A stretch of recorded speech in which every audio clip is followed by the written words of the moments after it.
Olá, meus queridos, é um grande prazer poder estar aqui com vocês no nosso canal Pensamento Vivo. E eu queria bater um papo aqui rapidinho, né? De repente eu vou fazer em algumas sequências aqui esse vídeo. E lembrar que eu já servi na organização, junto com a organização Torre de Vigia, que a maioria das pessoas conhece mais como Testemunhas de Jeová.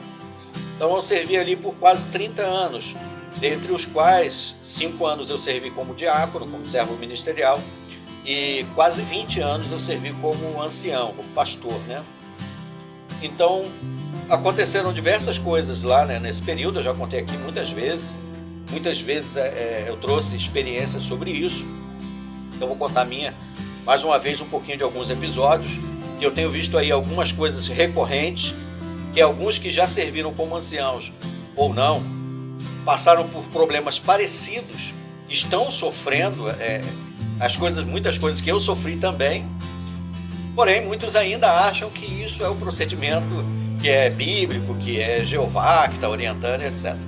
Então, uma das coisas que me levaram a ser removido, antigamente se falava desassociado, né? Agora se fala removido. Eu não sou mais um desassociado, olha só. Agora as pessoas podem dizer oi para mim, porque antigamente falava assim, ó, não devemos dizer oi para o desassociado. Como agora não existe mais o termo desassociado, agora os irmãos podem dizer oi para mim.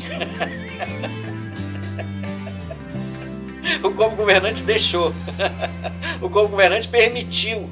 Eu achei lindo isso. Eu achei muito bonito. Foi no boletim número 2, que teve esse ano, acho que foi em fevereiro. Um membro do corpo governante disse, né, que o corpo governante decidiu. Essa expressão eu nunca vou esquecer. Ele barbudo já, o membro do corpo governante barbudo, porque eles permitiram, né? Foi um outro boletim anterior que eles disseram que agora eles permitem que os irmãos usem barba. Aí eu estou usando barba agora porque eles permitiram, eles deixaram. Agora eu posso. Porque antes eu era muito obediente ao corpo governante. O corpo governante falou, eu seguia, né? De cabecinha baixa. Eu jogava a Bíblia no lixo. A Bíblia para mim não servia para nada. Para mim o que servia era a palavra do corpo governante. Mentira. Então o corpo governante permitiu usar barba. Aí no boletim número 2 desse ano, um membro do corpo governante já veio barbudo, mostrando para os irmãos que, olha, é isso mesmo, vocês podem usar barba. E aí começou uma onda de muita gente usar barba, né? Virou moda, né? Os irmãos tirando foto com barbinha e tal. Nas publicações já aparece o pessoal de barba, nos vídeos, nas demonstrações, porque o corpo governante permitiu. Não foi a Bíblia, não. Não foi a Bíblia. A Bíblia nunca falou desse assunto, né? Nunca teve nada a ver com a Bíblia.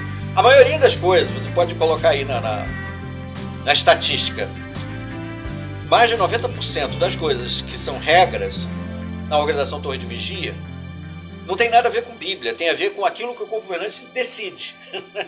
Se ele disser é isso, é isso. Se ele disser não é isso, mas agora é isso que vai ser. E os irmãos vão defender como verdade. Eles vão defender como verdade, porque eles acreditam no corpo governante. A fé deles é essa. A gente tem que respeitar isso. Eu respeito. Não ignoro esse fato. Não faço vista, né, assim, não tampo o sol com a peneira. É fato que eles seguem o que o corpo governante diz, não seguem o que a Bíblia diz. Para eles, a palavra do corpo governante tem mais peso do que o que a Bíblia diz. Eu digo isso por minha opinião, baseado na minha vivência na organização por quase 30 anos. Se alguém acha que é diferente, coloca aí nos comentários a sua opinião. Essa é a minha opinião. Então, uma das coisas que eu questionei várias vezes, e eu fui muito repreendido lá, foi a respeito da questão dos donativos, das despesas, carros para viajantes, as despesas das assembleias. E aí eu vi um caso que aconteceu aí de um irmão que foi, de novo, desassociado e foi expulso, só que agora eles mudaram para removido recentemente. Vai sair na revista, saiu agora recentemente, foi num boletim, um outro boletim, né? Foi no boletim número 2, mesmo que falava da questão das irmãs poder usar calça, poder dizer oi para o ex-membro, eles não usavam mais a expressão removido. Aí nessa sentinela de agosto, que vai ser estudada lá em outubro, né, nós estamos agora em julho, hoje é dia 6 de julho de 2024. A revista ainda vai ser estudada lá em outubro, perto da reunião anual. e a revista de agosto desse ano. Num dos estudos, no Anota ao Pé da Página, eles dizem que não usam mais a expressão para o que foi expulso, desassociado, agora deve ser chamado de removido. Então, nesse boletim de número 2, eles disseram que o corpo governante decidiu que os irmãos podem usar a consciência. E essa expressão foi bastante interessante para mim, porque eu já vinha falando isso há muito tempo, e mesmo enquanto eu era ancião, eu comecei a ser perseguido enquanto era ancião, por questionar as despesas, por questionar os donativos das assembleias. Eu servi como membro de comissão de congresso, auditor das contas, de congressos e assembleias, vários anos, por muitos anos. Das contas, fui secretário por muitos anos. Então, atuava na área financeira de ver o que vinha, o que entrava, maquininha de cartão de crédito, o que é cheque pré-datado. Então, essas coisas. Mas eu comecei a levantar um questionamento a respeito de onde vem o valor, né? Assim, calculamos as despesas, porque quando o valor chegava ali para eu poder fazer os cálculos, ele já vinha fechado. Mas de onde vinha esse somatório? E por que determinados valores não entravam na conta, como a conta do circuito? Quando eu apontei esses detalhes, o superintendente de circuito com outros, ele designou 3 anciãos para me monitorar.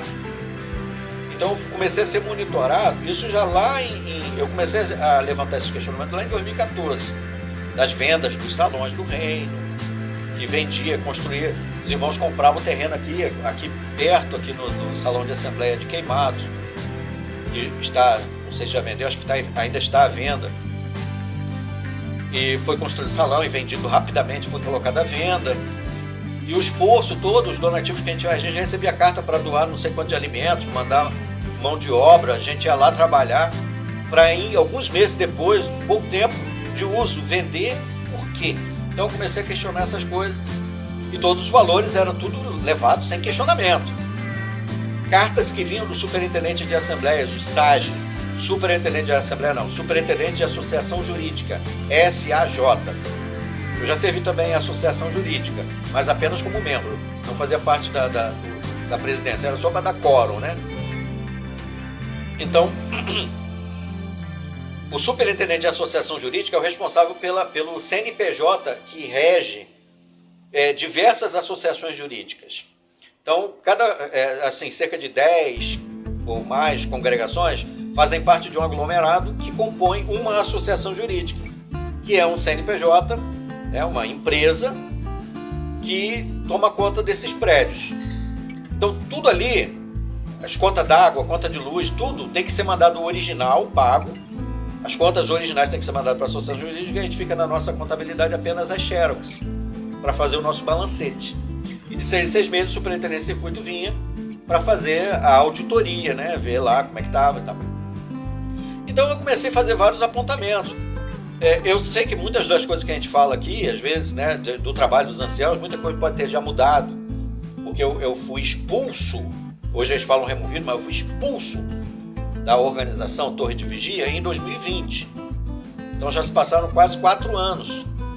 Muita coisa pode ter mudado, mas muitos que talvez assistam aqui conheçam essas terminologias que a gente utiliza. O meu questionamento foi apenas a questão da transparência. Eu não estou dizendo que eles estavam fazendo coisas ilegais, nem que eles estavam fazendo coisa errada, nem nada. Era por que a gente não podia saber e por que era assim, sem a nossa participação. E isso foi levado para o superintendente de circuito. O superintendente de circuito juntou, então, designou 3 anciãos da minha congregação para começar a me monitorar. Então eu fui monitorado. E aí recentemente eu vi lá um caso de um irmão que foi de novo desassociado, expulso. Foi expulso. Pode falar removido se quiser, mas foi expulso. De novo. Qual foi o pecado que eu ou ele cometeu nessa questão de questionar, que ele mesmo falou que questionou questões de despesa, questionou questões de donativo, questão da organização, arrecadar o dinheiro que tem o Ministério de Socorro, a Obra Mundial, que é para ajudar nas calamidades, nós mandamos o dinheiro, as remessas. Aí quando tem uma calamidade no lugar, em vez do valor vir de lá, é feito arranjo local para que a gente busque dinheiro de novo, novas remessas de dinheiro para poder cobrir as despesas do local, da calamidade local. E aí aquele dinheiro que foi não é utilizado. Ou se é, cadê? Onde que está a contabilidade, gente? Eu era membro, não fui expulso, desassociado. Então, se eu era um associado, eu acho que eu tinha o direito de saber os trâmites financeiros, além daquilo que estava ali na nossa cara. Mas isso não me era permitido. Pelo menos me fizeram crer que não. Inclusive, o superintendente Cicuti disse que os meus questionamentos mostravam que eu não tinha confiança na capacidade do escravo fiel e prudente administrar. Foi quando eu citei o exemplo da esposa. Minha esposa me pergunta assim: pagou? Cadê a fatura de cartão de crédito? Conseguiu pagar? Então, se ela me questiona se eu paguei a luz, paguei a água, paguei isso, paguei aquilo, é porque ela não confia na minha capacidade de administrar a casa? Não, é porque ela é minha esposa, nós somos uma só carne, nós somos uma família. Eu trabalho fora, mas ela cuida da casa, nós compartilhamos o mesmo teto, as mesmas alegrias, as mesmas dores. Então, na organização não deveria ser diferente, eu pensava assim, né? Lei do engano. Por quê? Eu era apenas um peão, mão de obra. Eu só estava ali para pintar o salão, para fazer uma obra, para soldar um ferro ali, né? Trabalhava com solda, para soldar uma coisa, para ir lá no salão da Assembleia fazer uma manutenção, para dar o dinheiro quando fosse pedido. E só. Questionar, não. Questionar você não pode. E aí eles começaram a martelar em cima de mim. E esse foi um dos motivos de eu ser considerado uma pessoa perigosa. Foi dito isso claramente para mim, que eu era uma pessoa perigosa, porque a minha palavra, como eu era um ancião conhecido em vários circuitos e respeitado, fazia discursos em congressos e assembleias, em vários salões de assembleias por aí. Então o pessoal muito me conhecia, então a minha palavra poderia ter um peso. Então, se eu levantasse um questionamento como esse que eu estou falando aqui, o pessoal começaria a ficar ligado no que estava acontecendo. E eles não queriam isso. E esse foi um dos motivos que me levaram a ser expulso. Agora eles dizem um pouco, né, diferente, o mesmo significado, mas removido. E aconteceu isso com outros anciãos, outras pessoas, servos ministeriais, que também levantaram questionamentos e também foram perseguidos. E a gente vê nos comentários, né? Eu vi vários comentários aí de várias pessoas que passaram por situações parecidas. Eu conheço pessoas que passaram por situações parecidas e sofreram também a expulsão por causa disso. Esse foi um dos motivos. Teve outros que eu vou falar depois, em outros vídeos. Forte abraço, até os próximos vídeos.